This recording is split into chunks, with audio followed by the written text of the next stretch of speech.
सतना से एक अनोखा मामला सामने आया है। यहां पर एक प्रभारी प्राचार्य की मौत 24 जुलाई 2019 को हो गई थी, लेकिन विभाग उनके खाते में 9 महीने तक वेतन भेजता रहा। मामला रामपुर बागेलान विकासखंड के शासकीय उच्चतर माध्यमिक विद्यालय सिझहटा का है। मिली जानकारी के मुताबिक जुलाई 2019 में उन्हें 64,122 रुपए और अगस्त 2019 में 50,049 रुपए सहित हर महीने नियमित वेतन का भुगतान किया गया। यही नहीं, अप्रैल 2020 में उनके खाते में 78,570 रुपए की राशि का भुगतान हुआ। कुल मिलाकर मृत्यु के बाद लगभग 9 महीने तक लाखों रुपए की शासकीय राशि गलत तरीके से जारी होती रही। यह जानकारी सूचना के अधिकार के तहत संकुल प्राचार्य ने उपलब्ध कराई।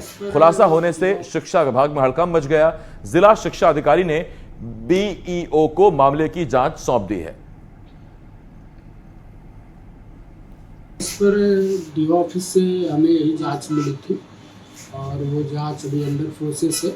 उस पर कुछ रिकॉर्ड संकुल से मंगा लिए गए हैं और कुछ रिकॉर्ड अभी कुछ कागज ऐसे हैं जो कंपलसरी है इस जांच को आइडेंटिफाई करने के लिए, जो अभी नहीं मिल पाए हैं।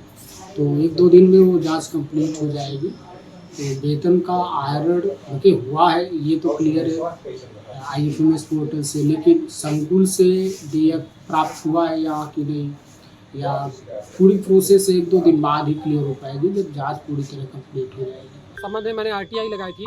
प्रवेश सिंह की मृत्यु 24/7/2019 को हो गई है।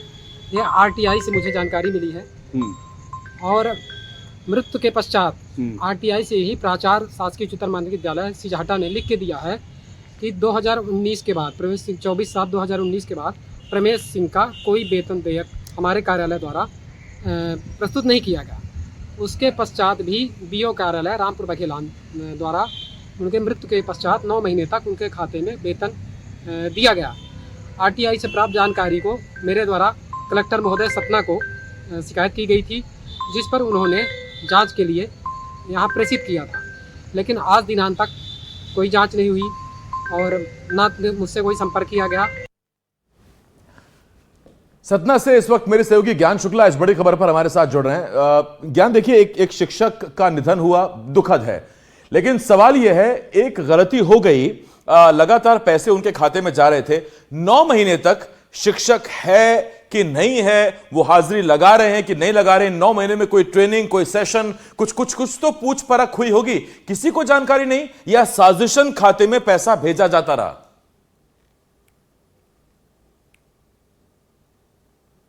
इसमें आसिफ सबसे बड़ी चौंकाने वाली बात यह है कि जिस विद्यालय की हम बात कर रहे हैं, उच्चतर माध्यमिक विद्यालय सिझहटा का, जो प्रमेश सिंह वहां पर प्रभारी प्राचार्य के रूप में थे, 24 जुलाई को उनकी मौत हो जाती है और मौत के बाद 9 महीने तक लगातार ये पेमेंट का दौर चलता रहा। अब इसमें सबसे बड़ी चौंकाने वाली बात यह है कि जब शिक्षा विभाग से जुड़े मामलों की अगर आप नजर डालें तो रूटीन प्रोसेस ये होता है कि जब तक वहां से देयक बनकर संकुल प्राचार्य, जो भी उस वक्त प्रमेश सिंह की चूंकि मौत हो चुकी थी, तो उनके बाद जो भी वहां संकुल प्राचार्य रहा होगा उसने वहां से वो देयक बनाएगा, देयक BEO कार्यालय आएगा, BEO कार्यालय से DEO कार्यालय आएगा, उसके बाद उसको फाइनेंशियल अप्रूवल मिलता है, पेमेंट होगा। अब बात यह है कि इस पूरे मामले में 9 महीने तक कोई एक दिन की बात नहीं, 24 जुलाई में मौत हुई, जुलाई, अगस्त, सितंबर, अक्टूबर लगातार उनके पेमेंट्स होते रहे, लाखों रुपए का भुगतान हो गया और सबके सब मौन साधे बैठे रहे।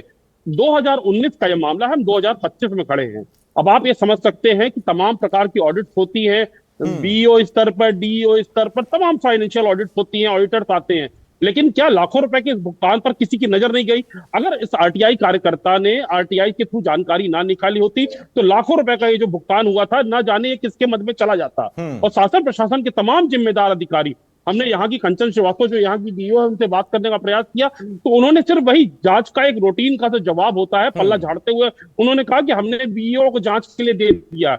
अब जब 7 साल पुराने इस मामले में इतना गंभीरता का लाखों रुपए की भुगतान की बात प्रथम दृष्टया सामने आ चुकी है, तो जो भी वहां के दोषी है उनके खिलाफ तत्कालीन कार्रवाई होनी चाहिए।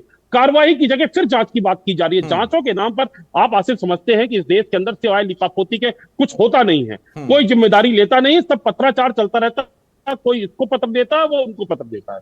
ये एक सवाल ज्ञान और है कि आपने बताया 19 का मामला है, नहीं 6 साल पहले का मामला है, तो 9 महीने बाद अचानक फिर ये वेतन रुका कैसे? और दूसरा, जो लाभान्वित परिवार है जिसके खाते में पैसे लगातार जा रहे थे, क्या वो परिवार ने खुद आकर पहल नहीं की कि उनके शिक्षक की मौत हो चुकी है, अपने की मौत हो चुकी है और अब ये राशि अभी भी विभाग से वेतन के तौर पर आ रही है, या पेंशन समझ लिया उसे?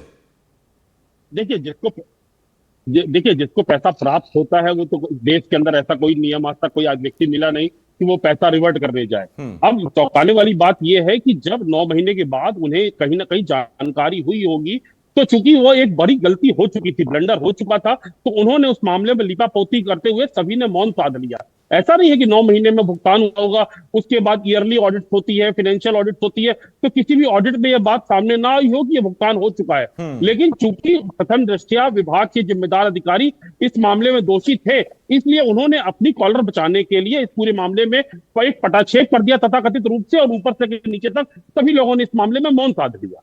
बहुत धन्यवाद आपका ज्ञान, इस तमाम जानकारी के लिए। ज्ञान शुक्ला मेरे सहयोगी सतना से इस वक्त इस बड़ी खबर पर हमारे साथ जुड़े हुए थे, हमें जानकारी दे रहे थे। तो देखिए 2019 में एक शिक्षक की मौत हुई, लेकिन 9 महीने तक सैलरी उनके अकाउंट में जाती रही, क्रेडिट होती रही, और अब इस मामले में फिर से जांच की बात कही जा रही है। आगे